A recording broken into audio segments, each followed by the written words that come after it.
अस्सलाम वालेकुम जी, welcome back to my channel. I hope you all are doing well and great. आज का हमारा लेसन है lesson 38, testing and assessment in world English context. इस पूरे लेसन में हमने लैंग्वेज टेस्टिंग के बारे में पढ़ना है और उससे रेलेवेंट हम कुछ इश्यूज़ को डिस्कस करेंगे कि लैंग्वेज टेस्टिंग में ऐसे कौन से इश्यूज़ होते हैं जो हमें आ जाते हैं जिसकी वजह से हम लैंग्वेज में फ़ेल हो जाते हैं, लैंग्वेज पास नहीं कर पाते। ठीक है, तो पहले तो देखें कि ये जो लैंग्वेज टेस्ट होता है ना, ये इंग्लिश की वैराइटीज़ को कंसीडर नहीं करता। इसमें क्या होता है कि वो एक पर्टिकुलर वैरायटी ऑफ इंग्लिश जो कि एक नेटिव वैरायटी ऑफ इंग्लिश होती है उसको कंसीडर करता है, जबकि जो डिफरेंट वैराइटीज़ ऑफ इंग्लिश होती हैं, अब जैसे पाकिस्तान की अपनी वैरायटी है, इंडिया की अपनी वैरायटी ऑफ इंग्लिश है, इन वैराइटीज़ को कंसीडर नहीं करते, जबकि ब्रिटिश और अमेरिकन वही वाली वैराइटीज़ को कंसीडर करते हैं, जिसकी वजह से मोस्टली लोग familiar नहीं होते उनके प्रॉपर ग्रामर से और प्रॉपर डिक्शनरी वर्ड्स से। ठीक है, उसके अलावा यहाँ उन्होंने बताया कि in appropriacy of target norm in local context, तो वही बात है कि इन लोकल कॉन्टेक्स्ट की नॉर्म्स को जो है वो कंसीडर नहीं करते। ठीक है, वो दूसरा पॉइंट भी जो है वो ऊपर वाला पॉइंट ही आप लोग इसे पढ़ लीजिएगा।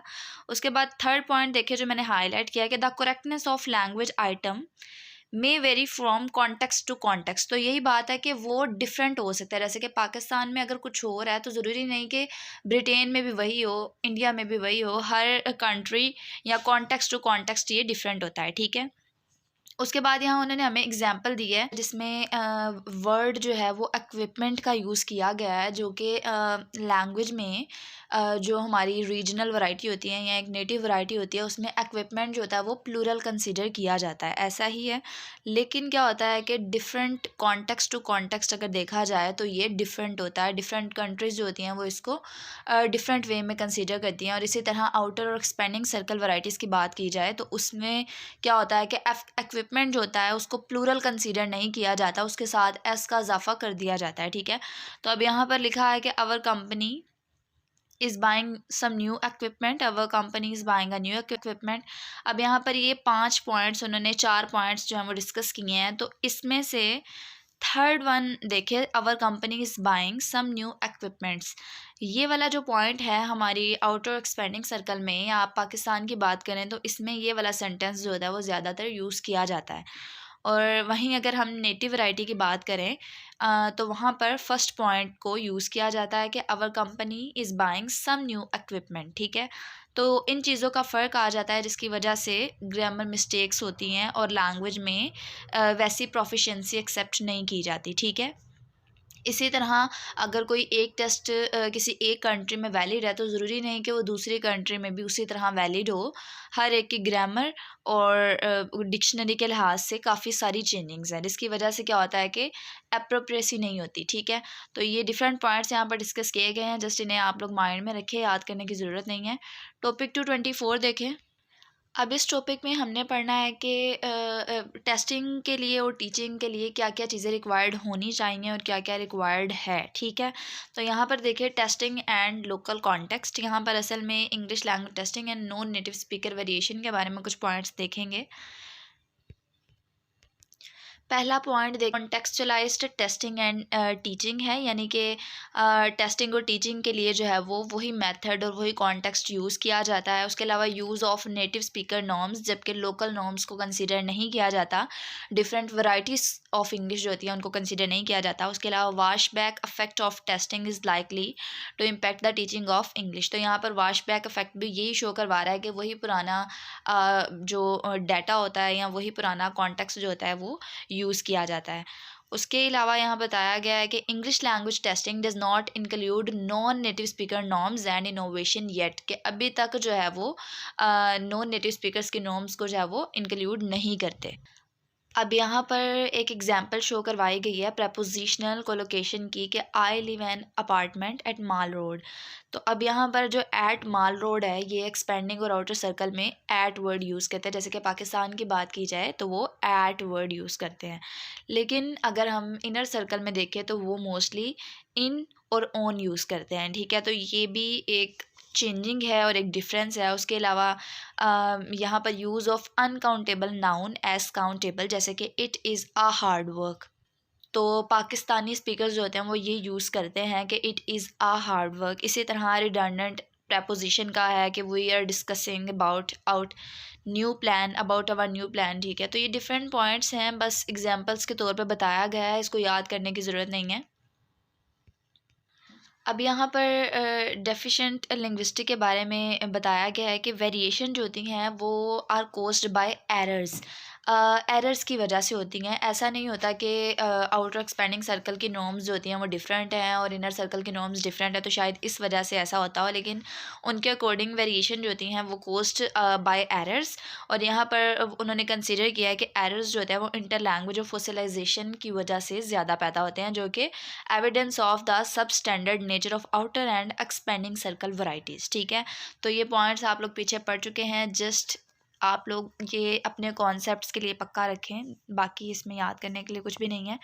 टॉपिक 225 देख, इसमें हमने क्या पढ़ना है, हम डिस्कस करेंगे about the issues of language testing, जो कि वजह बनती हैं वेरिएशन का in the use of English by non native speakers, ठीक है। नॉन नेटिव स्पीकर्स की वजह से इंग्लिश लैंग्वेज में पैदा होने वाली वेरिएशंस के बारे में पढ़ेंगे। तो यहाँ पर देखें, norms for language testing is based on how close the language use is to the native speaker norms, ठीक है। उसके बाद difficulty of differentiating between errors and developing varietal norms।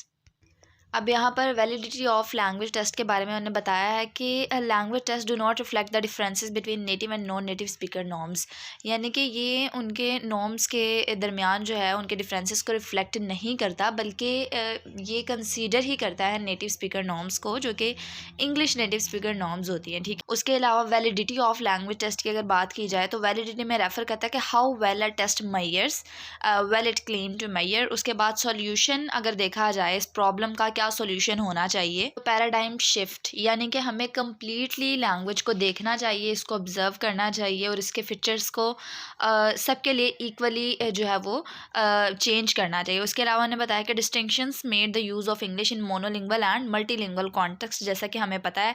तो mutual exposure to the major native and non native varieties, यानी कि native speakers of English should expose non native varieties और non native varieties of English should expose native varieties of English.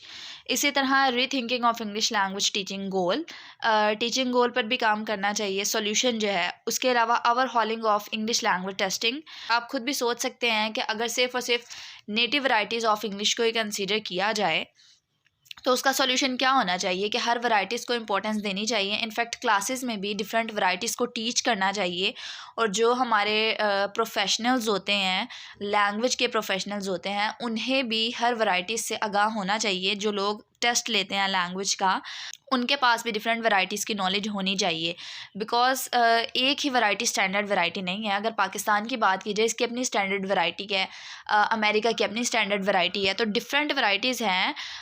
भले ही हर एक की importance different है, लेकिन वो as a standard variety एक रोल प्ले कर रही हैं। तो स्टैंडर्ड वैराइटी के बारे में अगर उन्हें इल्म होगा तो इस तरह से कोई मसला नहीं होगा, ठीक है। तो ये आप अपने वर्ड्स में लिख सकते हैं। अब यहाँ पर टॉपिक 126 देखिए, जिसमें उन्होंने बताया है कि इश्यूज़ इन टेस्टिंग वर्ल्ड इंग्लिशेस, ठीक है। तो अगर इश्यूज़ देखा जाए तो उन्होंने कहा है कि broadly applied test has little use in world Englishes context. तो वही है कि डिफरेंट वैराइटीज़ ऑफ इंग्लिश के साथ जो है वो इनका लिटिल यूज़ है, उस पर लिटिल अटेंशन जो है वो पे करते हैं, जबकि एक स्टैंडर्ड वैराइटी जो है ऑफ अमेरिका एंड ब्रिटेन उसी को कंसिडर करते हैं। इसी तरह उन्होंने बताया कि biases in favour of inner circle varieties of English in standardise testing, तो वो उन्हीं के फेवर में होते हैं। Test takers have no or little contact with the native varieties of English. तो वैराइटीज़ जो हैं, डिफरेंट वैराइटीज़ जो कि वर्ल्ड इंग्लिशेस में यूज़ की जाती हैं, उस पर उसके हक में जो है वो कोई फेवर नहीं होता। Biases in ELT testing, test of English for international communication. अब यहाँ पर ये एब्रीविएशन आपको आ सकता है, बहुत ज़्यादा इंपॉर्टेंट है। सपोजली न्यूट्रल टेस्ट शोज बायस टुवर्ड स्टैंडर्ड इंग्लिश। यहाँ पर बताया है कि स्टैंडर्ड इंग्लिश को ही लेट किया जाता है, कभी भी उसकी वैराइटीज़ को जो है वो कंसीडर नहीं किया जाता। अब यहाँ पर कुछ अडेप्टेशन है कि अगर इन चीज़ों को अडेप्ट कर लिया जाए तो बेटर हो सकता है, लेकिन क्या है कि इन चीज़ों की अनअवेलेबिलिटी है, इनएविटेबिलिटी है, ठीक है, ऑफ अडेप्टेशन ऑफ इंग्लिश। उसके अलावा नेटिव स्पीकर मॉडल्स की अनअवेलेबिलिटी है। Other uses of English reflect local context. उसके अलावा डाइवर्जेंस देखे between regional and native norms, यानी कि इसमें हमने कॉन्फ्लेटेशन ऑफ काउंटेबल और अनकाउंटेबल नाउन पढ़ना है। अगर हम नॉन नेटिव स्पीकर वैराइटीज़ में देखें तो we have phrases like code switching, we have phrases like threats, इसी तरह इंटिमिडेशन, इसी तरह अगर divergence between regional and native norms देखा जाए तो हमारे पास फिक्स्ड कोलोकेशन होती है वर्ब्स की विद पार्टिकल एंड प्रपोजिशन। ये असल में आउटर एक्सपेंडिंग सर्कल वैरायटीज़ की बात की जा रही है। उसके अलावा fill up printed form, cord up with the situation. तो ये कुछ एग्जांपल्स हैं कि ये वाले सेंटेंसेस जो होते हैं वो ज़्यादातर यूज़ किए जाते हैं फिक्स्ड कोलोकेशन ऑफ वर्ब्स के, ठीक है। इसी तरह यहाँ पर उन्होंने इनोवेशन मिस्टेक की बात की, इसको इग्नोर करें। हमारे पास टॉपिक 227 है जिसमें critique of existing English language test है। अच्छा जी, इस वाले टॉपिक में हमने डिलेमा पढ़ना है। इस पूरे टॉपिक में हमने डिलेमा पढ़ना है, ईएलटी प्रोफेशनल डिलेमा, जिसमें क्या होता है कि लैंग्वेज टेस्ट जो होती है वो अडहेयर करती है to some set of norms. Means यहाँ पर आप कह सकते हैं कि they adhere just one set of norm, not a mixture of norms, ठीक है। जैसे कि वन सेट ऑफ नॉर्म की अगर बात की जाए तो जस्ट इंग्लिश नेटिव वैरायटी जो होती है वो उसको कंसीडर करती है, ठीक है। उसके अलावा certain language test item consider a linguistic form because of its misfit to a given norm. तो यहाँ पर क्या बताया गया है कि वो नेटिव नॉर्म्स जो होती हैं, सेम नॉर्म्स जो होती हैं, उन्हें ही कंसीडर करते हैं। उसके अलावा ईएलटी प्रोफेशनल्स डिलेमा में उन्होंने बताया कि विच नॉर्म टू टीच। अगर इसका हल देखा जाए तो देन कौन सी नॉर्म को कंसीडर करना चाहिए, what is the norm, who decide what is norm is.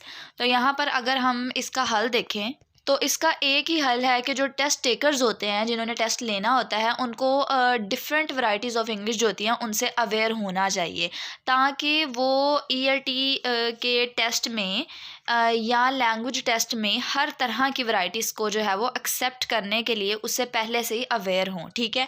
तो इसका यही सोल्यूशन है। आप लोग इन पॉइंट्स को एक एक दफ़ा पढ़ लीजिएगा, आप लोग को कॉन्सेप्ट मिल गया, जैसे आप इन्हें इन योर ओन वर्ड्स लिख लीजिएगा, आप इन्हें अपने वर्ड्स में लिख लीजिएगा, ठीक है। Topic 228 English language test and linguistic imperialism. अब यहाँ जो हमारे पास टॉपिक 228 है उसमें उन्होंने बताया कि नीड क्या है। यहाँ पर अगर हम लिंग्विस्टिक इम्पीरियलिज्म और लैंग्वेज टेस्टिंग की बात करें तो यहाँ पर ग्लोबल व्यू ऑफ असेसमेंट होना चाहिए, इसकी ज़रूरत है, इसको इंक्रीज़ करना चाहिए। Increase number of English language users inevitability of varieties of English. तो कुछ चीज़ें पॉसिबल हैं, कुछ पॉसिबल नहीं हो सकती। अगर हम टोफल टेस्ट की बात करें, जैसे कि आप लोग ऊपर एक एब्रीविएशन पढ़ के आए हैं, तो इन टेस्ट में क्या होता है कि एक ही वैरायटी जो होती है, स्टैंडर्ड वैरायटी ऑफ इंग्लिश जो होती है, उसको ही कंसीडर किया जाता है, लेट किया जाता है। तो ऐसे बहुत सारे प्रोफिशेंट यूज़र्स ऑफ इंग्लिश होते हैं जो कि इंग्लिश में बहुत ज़्यादा प्रोफिशेंट होते हैं, वो आउटर एक्सपेंडिंग सर्कल से हो सकते हैं। क्या होता है कि वो कम्प्लीटली familiar नहीं होते बाज़ औक़ात with certain norms of Britain and American English, ठीक है। तो इससे क्या होता है कि वो टेस्ट में जो होते हैं वो फेल हो जाते हैं, वो अपना बेस्ट वे में परफॉर्म नहीं कर पाते, ठीक है। तो इस तरह से क्या होता है कि लिंग्विस्टिक इम्पीरियलिज्म जो होती है वो प्रमोट होती है कि एक ही वैरायटी को इतना ज़्यादा हाई लेवल पर ले जाए। यहाँ पर testing and hegemony of the inner circle देखें। Majority of the English language users come from the expanding circle. तो वो एक्सपेंडिंग सर्कल से आते हैं। तो इस तरह क्या होता है कि hegemony of the inner circle our English language educational management, ठीक है। तो वो इनर सर्कल वैरायटी और इनर सर्कल के जो यूजर्स होते हैं उनकी हेजमनी, उनकी डोमिनेंस ज़्यादा हो जाती है। अब यहाँ पर उन्होंने हेजमनी की डेफिनेशन बताई है अकॉर्डिंग टू ग्राम्सची के power and control exerted by the dominant class in society is sustainable if it gains support through consent of the masses. तो उन्होंने क्या बताया है कि जो हेजमनी होती है ये कोई डोमिनेंस एक पार्टिकुलर वैरायटी की नहीं होती। अगर इसे बहुत सारे लोग जो होते हैं वो अपनी रजामंदी से सपोर्ट करें तो तब जाकर उस चीज़ की ज़्यादा हेजमनी, उसकी ज़्यादा डोमिनेंस बढ़ जाती है। तो इसको हम हेजमनी बोलते हैं, ठीक है। उसके अलावा यहाँ पर ये जो आईलेट्स का टेस्ट होता है, टोफल का टेस्ट होता है, इनमें क्या होता है कि ये टेस्ट जो होते हैं ये भी स्टैंडर्ड वैरायटी ऑफ इंग्लिश को शो करते हैं। और मोस्टली क्या होता है कि डिफरेंट कंट्रीज़ जो होती हैं वो अपनी यूनिवर्सिटीज़ में एडमिशन्स के लिए ये टेस्ट रखती हैं कि इन टेस्ट में पास होंगे देन आप लोग को एडमिशन मिलेगा।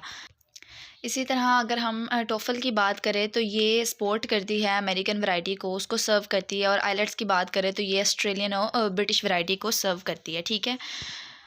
इसी तरह यहाँ पर लिंग्विस्टिक इम्पीरियलिज्म एंड टेस्टिंग की बात की है कि use of international language testing in making high stakes decisions. अब ये जो हाई स्टेक्स डिसीजन होते हैं ये भी ये टोफल टेस्ट में पास होने के क्राइटेरिया पर रखे जाते हैं, इन्हीं के बेस पर लिए जाते हैं। Increasing demand for TOEFL preparation and material and courses. तो इससे क्या होता है कि टोफल के लिए मटेरियल और प्रिपरेशन जो होता है वो रिक्वायर्ड किया जाता है। और इससे क्या होता है कि जो ओनर्स होते हैं उनको काफ़ी प्रॉफिट भी होता है और वो लॉट ऑफ मनी जो होते हैं वो ऑफ़र करते हैं इसके रेलेवेंट, ठीक है। तो इसमें यही बताया गया है कि लैंग्वेज टेस्टिंग में क्या होता है कि ज़्यादातर इनर वैरायटी ऑफ इंग्लिश जो होती है वो उसको कंसीडर किया जाता है, स्टैंडर्ड वैरायटी ऑफ इंग्लिश को कंसीडर किया जाता है, जबकि वर्ल्ड इंग्लिश का जो कॉन्सेप्ट है, according to world English there are different varieties of English जिनको इग्नोर कर दिया जाता है, जिसकी वजह से क्या होता है कि मोस्टली लोग जो होते हैं वो लैंग्वेज का टेस्ट जो होता है वो पास नहीं कर पाते, ठीक है। तो आई होप सो कि आप लोगों को लेक्चर समझ आया होगा। अगर लेक्चर समझ आया तो इसको लाइक करें, अपने दोस्तों के साथ शेयर करें, दुआओं में याद रखिएगा। अल्लाह हाफिज़।